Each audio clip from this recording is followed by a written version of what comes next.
Welcome to the Raisina Ideas Pod 2023. Minister Sabry, it's such a pleasure having you here with us. You had, I know, a very engaging day. And so here is some more YouTube engagement for you.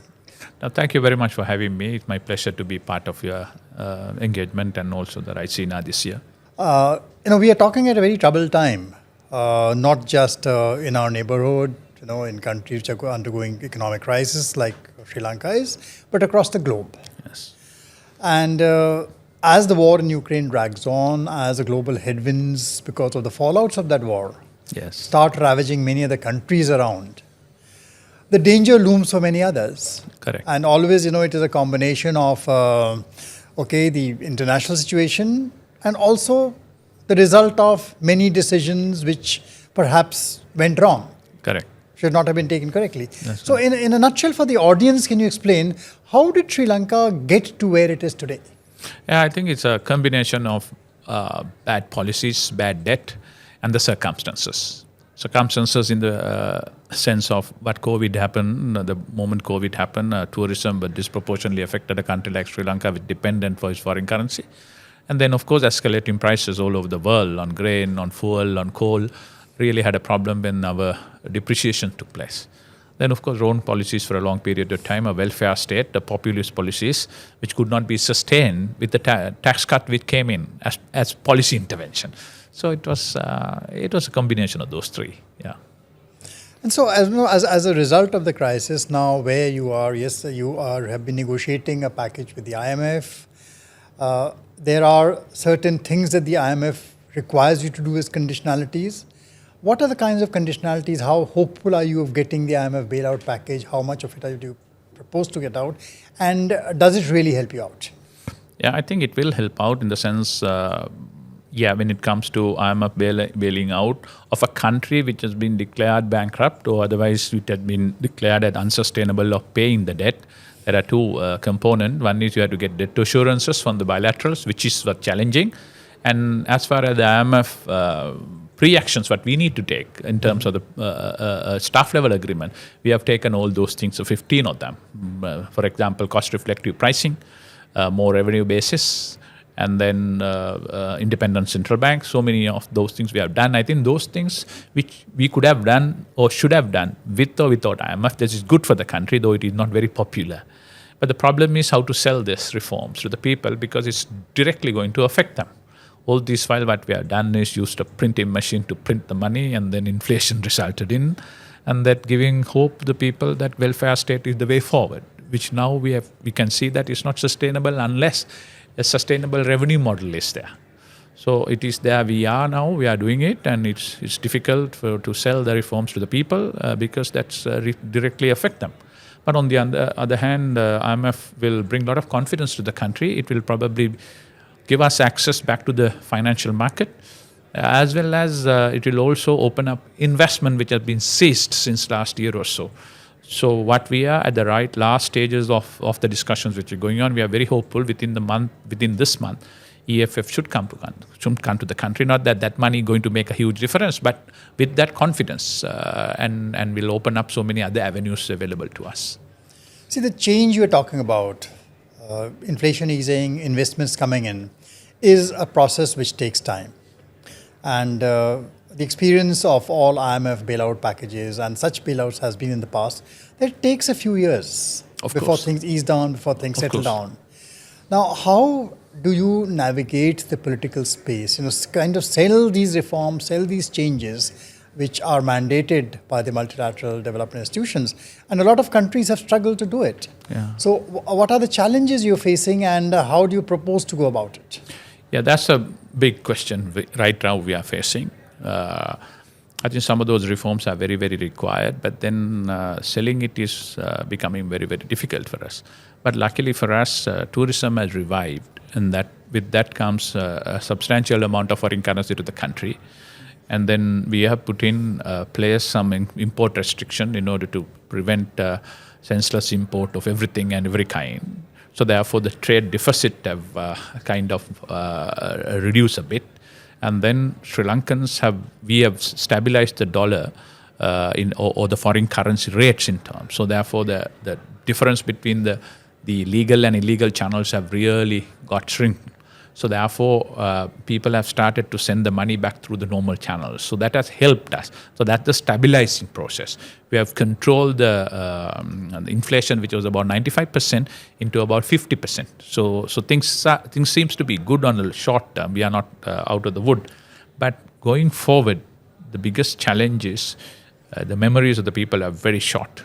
Last May, people were saying that get us out of queues. We don't want anything else. We'll look after yourself.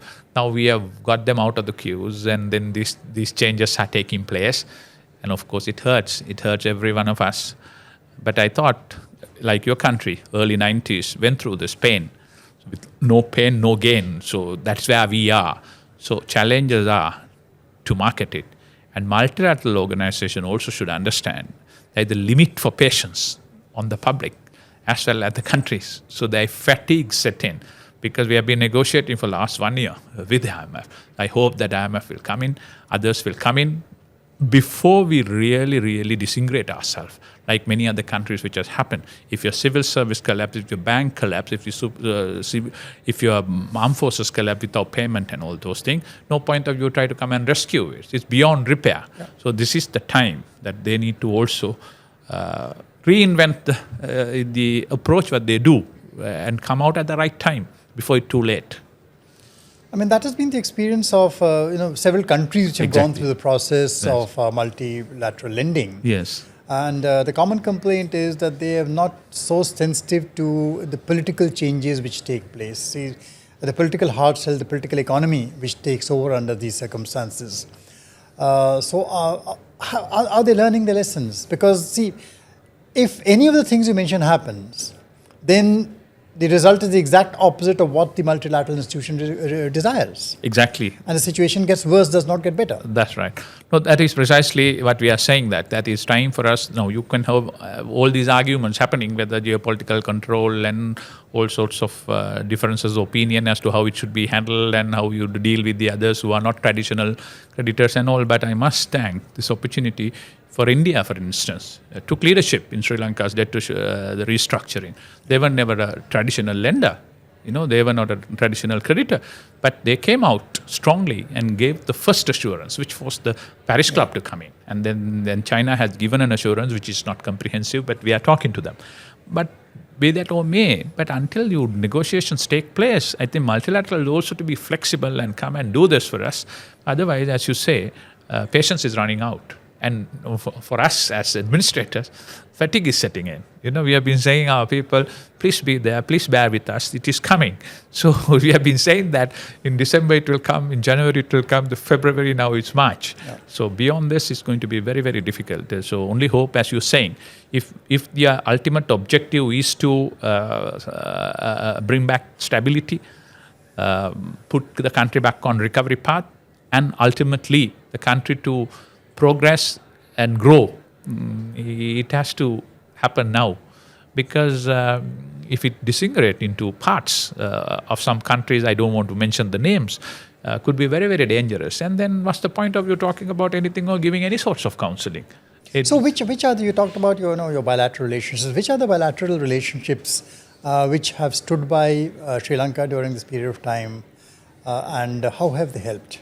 Do you think they were up to the mark? Would you have desired more from these bilateral relationships? Yeah. Definitely, some of them were not up to the mark. We would have expected better. But one country stood out is India.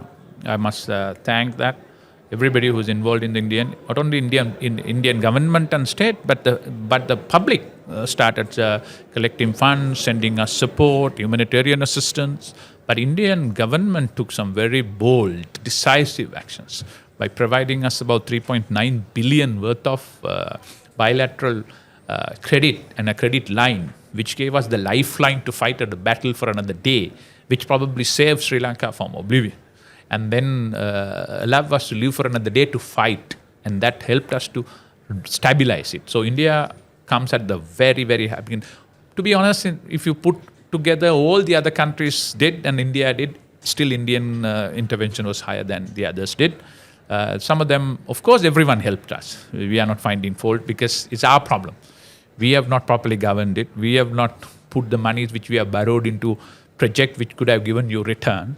So not that we are shying away from the responsibilities, but your real friends are tested when bad time comes. So India had stood by us, a friend in need, and a friend indeed, that they say. So we are very, very grateful for India for what it has done for us. See, funding infrastructure on the basis of debt, there's always a conundrum, and a big conundrum. Yes. Because returns are never commensurate. Yes. And there is a period, take-off period, there are long period returns. So many countries will tend to get into this kind of a trap. Yes. When you fund large infrastructure projects through debt which you raise outside, whether through other country debt or various other kinds of debt, that is always a problem. Now, what is eventually the way out? See, this is a crisis which will keep on occurring in country after country.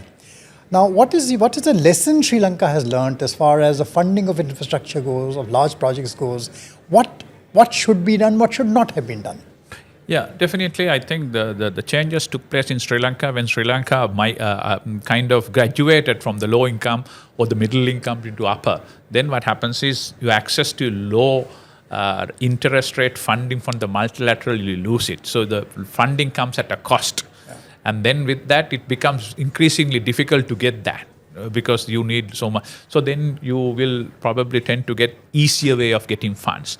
With that funds, you think that sometimes some of us as politicians and some of our predecessors and the leaders think that the funding comes in as if somebody is giving you a donation. They have not still seen the real differentiation between a donation and a grant and a loan. So when they comes there, they say, yeah, a loan is coming.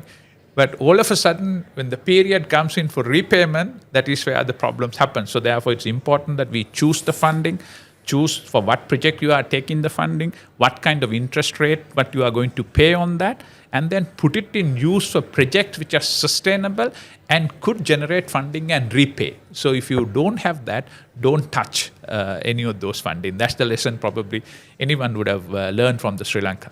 But Sri Lanka also at going down on the revenue collection and populist policies, universal free healthcare, universal free education, good, but comes at a price. You must understand that unless your revenue support your model, you're bound to fail. So that's the lesson Sri Lankans have learned, and large private public sector organization lose a lot of money, bleeding.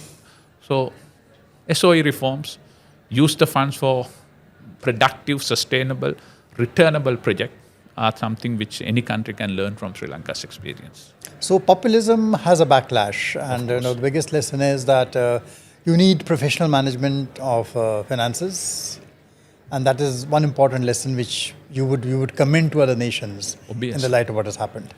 Precisely. So fiscal policy and monetary policy has been separated. Monetary policy has been given to the central bank. Central bank should govern it, devoid of politics on a professional basis. Politicians run that, but based on sound policy advice. So therefore, a differentiation between the politics and professional approach need to take place.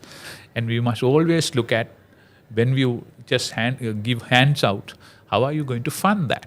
If you don't fund it, what happens is you are going to print.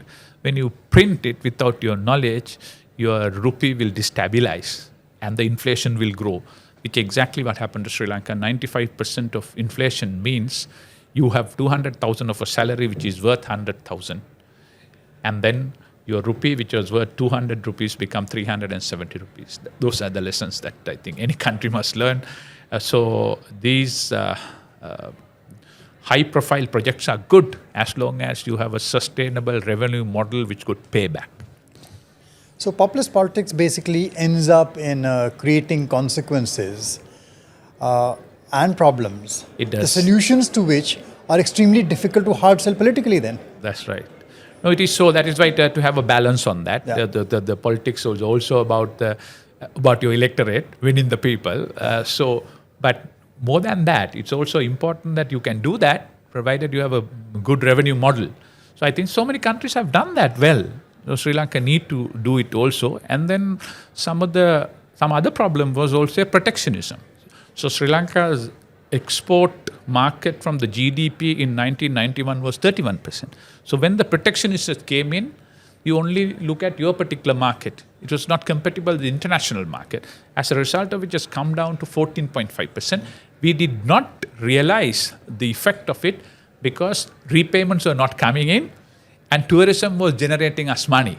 The moment pandemic happens, tourism almost cut off, almost next to zero.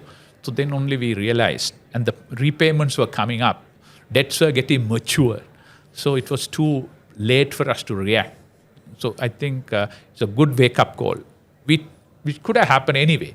So it's good that it happened today rather than 10 years' time, because 10 years' time, hopefully we'll have learned the lessons and we will put some sustainable steps to recover. No, all the best to you, and I think Sri Lanka is in good, competent hands to be able to take this forward.